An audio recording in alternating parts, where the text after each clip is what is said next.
Hello everyone.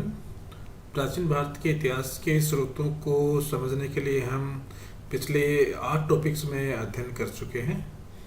आज हमारा इसी कड़ी में 9वां टॉपिक है साहित्यिक स्रोत, और आज के इस टॉपिक में हम बौद्ध धर्म से संबंधित साहित्य और जैन धर्म से संबंधित साहित्य के बारे में अध्ययन करेंगे। शुरुआत करते हैं बौद्ध धर्म से संबंधित साहित्यिक स्रोतों से। बौद्ध धर्म की स्थापना महात्मा बुद्ध ने की थी।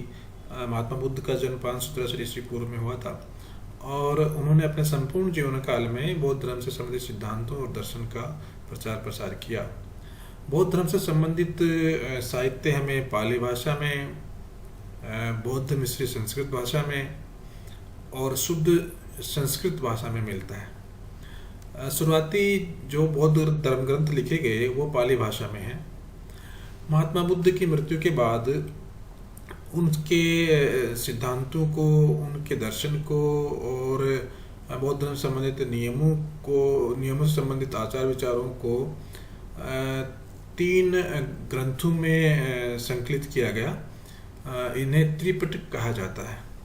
पिटक का मतलब पाली भाषा में टोकरी से होता है, अर्थात संपूर्ण बौद्ध साहित्य को उन्होंने 3 अलग अलग टोकरियों में विषय वस्तु के हिसाब से रखा, और चूंकि ये 3 पिटक बने, 3 टोकरियां बनी, इसलिए इन्हें त्रिपिटक कहा जाता है। त्रिपिटक के 3 भाग हैं, सुत्त पिटक, विनय पिटक और अभिधम्म पिटक। इन तीनों पिटकों में अलग अलग विषय वस्तु से संबंधित जानकारी प्राप्त होती है। उदाहरण के लिए सुत्त पिटक में बुद्ध के उपदेशों एवं बौद्ध धर्म के सिद्धांतों का वर्णन है। विनय पिटक में बौद्ध संघ के नियम और आचार विचारों का वर्णन है। हम सब जानते हैं कि महात्मा बुद्ध ने एक संघ का निर्माण भी किया था।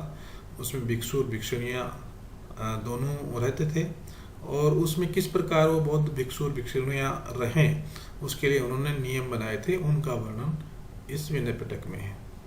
इसी प्रकार अभिधम्म पिटक में बौद्ध धर्म से संबंधित दार्शनिक विचारों का संकलन है। सुत्त पिटक में बौद्ध धर्म से संबंधित सिद्धांतों का वर्णन है, जबकि अभिधम्म पिटक में बौद्ध धर्म से संबंधित सिद्धांतों के उच्च लेवल का, उच्च स्तर का हमें जानकारी प्राप्त होती है, जिसे हम दार्शनिक स्तर कह सकते हैं। जैसा कि आप इस स्लाइड में देख पा रहे हैं, हमने यहाँ त्रिपिटकों का विभाजन एक चार्ट के रूप में किया है। 3 त्रिपिटक को हम 3 भागों में बांट सकते हैं, सुत्त पिटक, विनय पिटक और अभिधम्म पिटक। सुत्त पिटक में धार्मिक विचार, विनय पिटक में संघ संबंधी नियम और अभिधम्म पिटक में दार्शनिक सिद्धांत हैं। इन्हीं तीनों पिटकों के अंतर्गत और बहुत सारे ग्रंथ लिखे गए। उदाहरण के लिए सुत्त पिटक में कुल 5 ग्रंथ सम्मिलित हैं, जिसमें दीर्घ निकाय, मध्यम निकाय, संयुक्त निकाय, अंगुत्तर निकाय और खुद्दक निकाय। उसके बाद खुद्दक निकाय में, अकेले खुद्दक निकाय में लगभग 15 ग्रंथ हैं। और इसी प्रकार विनय पिटक में 4 ग्रंथ हैं, प्रतिमोक्ष, सुत्त विभंग, खंदक और परिवार। और इसी प्रकार अभिधम्म पिटक में भी 7 ग्रंथ हैं। उनके नाम है पट्टान, यमक, धम्म संगणी, विभंग, जातु कथा, पुंगल पन्नति और कथा वस्तु। इससे आप स्लाइड से देख पा रहे हैं, समझ पा रहे हैं कि त्रिपिटकों में एक बड़ा साहित्य समाहित है, और इस साहित्य से हमें बौद्ध धर्म, बौद्ध दर्शन और उसके साथ साथ तत्कालीन समाज, तत्कालीन संस्कृति और कुछ हद तक राजनीति के बारे में भी जानकारी प्राप्त होती है।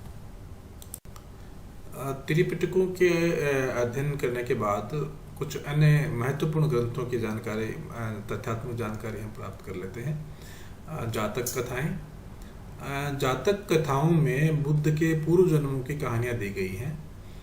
वस्तुतः जातक कथा सुत्त पिटक का एक ग्रंथ है, खुद्दक निकाय, उसी का ही एक भाग है, और बौद्ध परंपरा के अनुसार माना जाता है कि इनकी संख्या 550 है। इन जातक कथाओं में हमें बुद्ध के काल की, बुद्ध के काल से पहले के काल की सामाजिक, सांस्कृतिक और धार्मिक स्थिति की जानकारी मिलती है। इसी प्रकार दीपवंश और महावंश, ये दोनों महाकाव्य श्रीलंका से संबंधित हैं, जो पाली भाषा में लिखे गए। इनमें दीपवंश प्राचीन है, लगभग 4वीं शताब्दी ईस्वी का माना जाता है, और महावंश उससे लगभग 100 साल बाद में लिखा गया। दीपवंश किसने लिखा, इसके बारे में हमें जानकारी उपलब्ध नहीं है, जबकि महावंश नामक विद्वान के द्वारा लिखा गया माना जाता है। इन दोनों ग्रंथों में हमें भारत और श्रीलंका के बारे में विस्तृत जानकारी प्राप्त होती है। बुद्ध के जीवन, प्रथम 3 बौद्ध संगतियों, मौर्य काल और महेंद्र एवं संघमित्रा द्वारा लंका में बौद्ध धर्म के प्रचार के साथ साथ लंका और भारत के प्राचीन राजाओं की जानकारी मिलती है। हमने जाना है कि अशोक के द्वारा बौद्ध धर्म का प्रचार प्रसार किया गया था, और उसी सिलसिले में महेंद्र और संघमित्रा को उन्होंने श्रीलंका भेजा था। तो उनके द्वारा बौद्ध धर्म के प्रचार प्रसार की जानकारी हमें इन दोनों ग्रंथों से मिलती है। इसी प्रकार एक और महत्वपूर्ण ग्रंथ है मिलिंद पन्नो। ये भी पाली भाषा में लिखा गया है। मिलिंद वस्तुतः एक इंडो ग्रीक शासक था, जिसका नाम मिनांडर था, और उसे पाली में मिलिंद कहा गया है।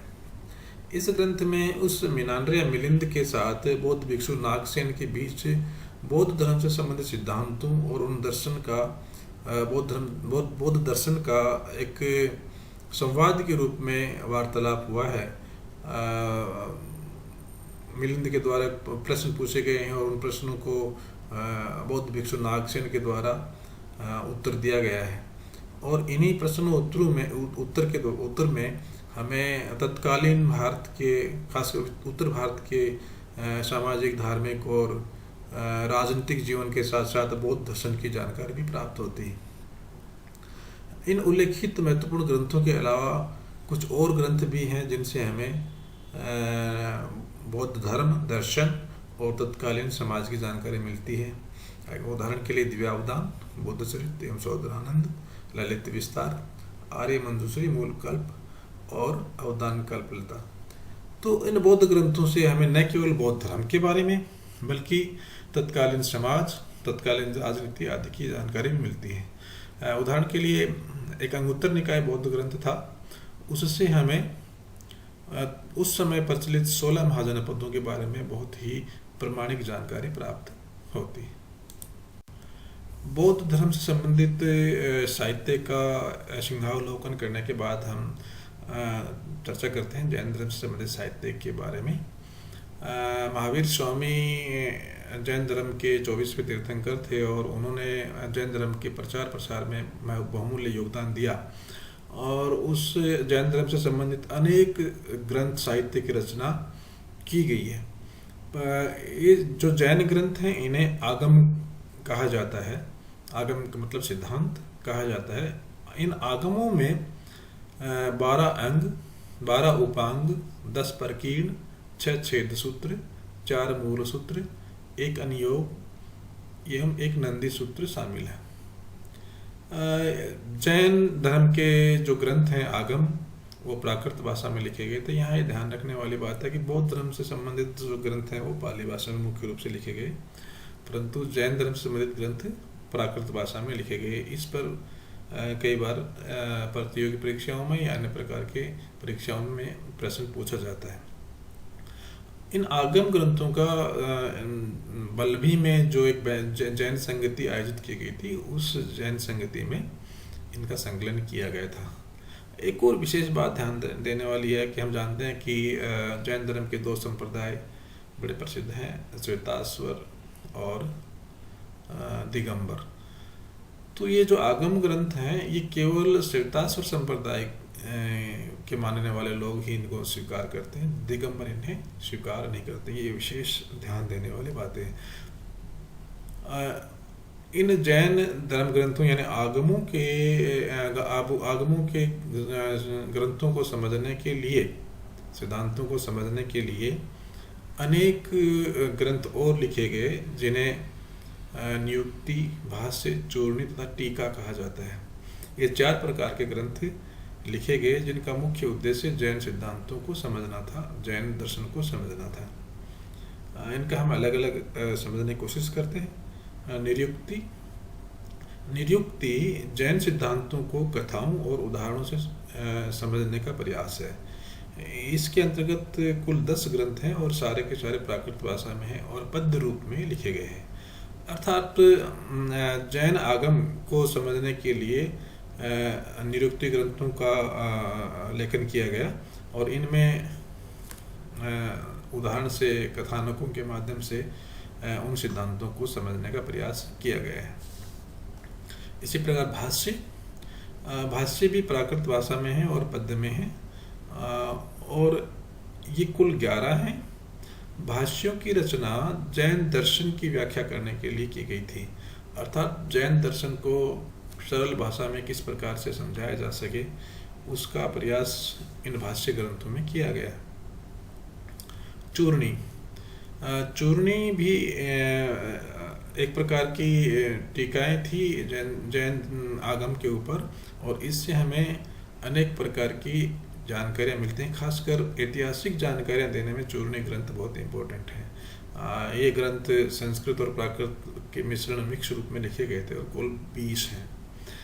और इसी प्रकार चौथा जो इसका भाग है वो है टीका। इसमें जैन आगमों की व्याख्या की गई है और केवल संस्कृत में है।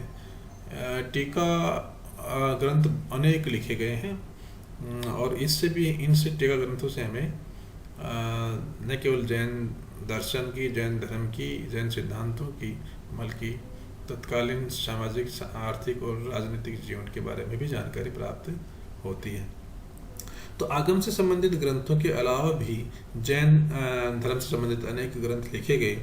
उनका विशिष्ट जो हमारे लिए इम्पोर्टेंट है उनका कुछ का हम यहाँ अध्ययन कर रहे हैं। सबसे उल्लेखनीय ग्रंथ है प्रशिष्ट प्रवन, हेमचंद्र सूरी द्वारा लिखा गया था और इस ग्रंथ में प्राचीन जैन आचार्यों का वर्णन मिलता है। इसके साथ साथ नंदवंश, चंद्रगुप्त मौर्य और चाणक्य के बारे में जानकारी मिलती है। अर्थात नंदवंश और चंद्रगुप्त मौर्य के बारे में जानकारी का एक प्रधान स्रोत हमारे प्रशिष्ट प्रवन है।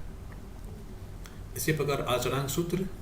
आचरण सूत्र की रचना जैन भिक्षुओं के आचार नियमों को स्पष्ट करने के लिए लिखी गई थी और इससे हमें उनके बारे में, उनके आचार नियमों के बारे में जानकारी मिलती है। कल्प सूत्र भद्रबाहु ने लिखा था और इससे हमें जैन धर्म के प्राचीन इतिहास की जानकारी मिलती है। इसी प्रकार भगवती सूत्र है। भगवती सूत्र हमें तत्कालीन राजनीतिक जीवन के बारे में बहुत इंपॉर्टेंट जानकारी देता है।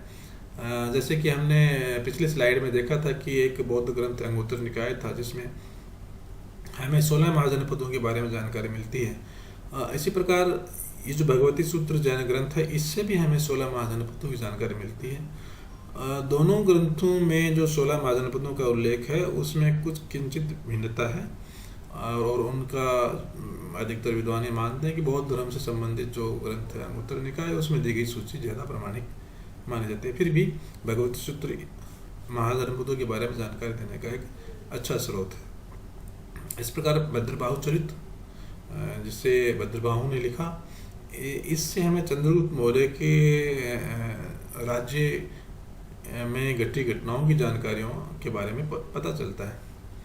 तो इन विशिष्ट ग्रंथों को, प्रमुख ग्रंथों के अलावा और बहुत सारे ग्रंथ हैं जिनकी रचना की गई और उनसे भी हमें तत्कालीन समाज, तत्कालीन संस्कृति, धर्म, राजनीति के बारे में जानकारी मिलती है। इनमें वास गदशाओ, समराज्य कथा, दुर्थाख्यान, कौलयमाला, आदि पुराण, उत्तर पुराण, नया धर्मकहा, पुरुष चरित, आवश्यक सूत्र, जैन पुराण। जिस प्रकार से ब्राह्मण धर्म में पुराण है उसी प्रकार जैन धर्म में भी पुराणों की रचना की गई और इन पुराण ग्रंथों से हमें बहुत विस्तृत जानकारी मिलती है। एग्जाम्पल के लिए जिनसेन के द्वारा रचित हरिवंश पुराण से हमें इतिहास, तत्कालीन इतिहास की अच्छी जानकारी मिलती है। इसी प्रकार बृहत कल्पसूत्र भाष्य, त्रिलोक्य प्रज्ञप्ति और कथा साहित्य, जैन धर्म में बड़ी मात्रा में कथा साहित्य की रचना की गई, उससे भी हमें तत्कालीन इतिहास की जानकारी प्राप्त होती है। आज के इस टॉपिक में इतना ही। आशा है कि आज का टॉपिक हमारे ज्ञानवर्धन में सहायक सिद्ध होगा। धन्यवाद।